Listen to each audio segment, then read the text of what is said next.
Mga kapatid, sana katulad ni Jose at hindi katulad ng mga Pariseo at mga eskriba, isabuhay din natin ng baka sakali ng Diyos. Pag may humingi sa iyo ng tawad, baka sakali namang magbago na siya, kaya patawarin mo din.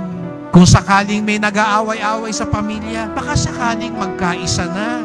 Ikaw na ang gumawa ng paraan. Bagamat maraming may hindi ginagawa ng tama, baka sakaling mabago na ang bayan natin. Magsimula sa atin.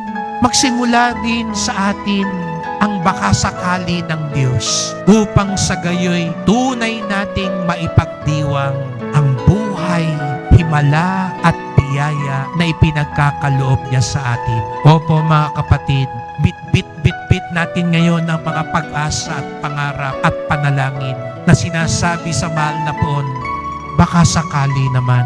At sana idasal natin, manahan din yun sa atin upang hindi tayo mawalan ng pag-asa, hindi tayo magsawang gumawa ng mabuti, hindi tayo mapagod, itakwil ng masama dahil ang baka sakali ng Diyos ay nasa atin din.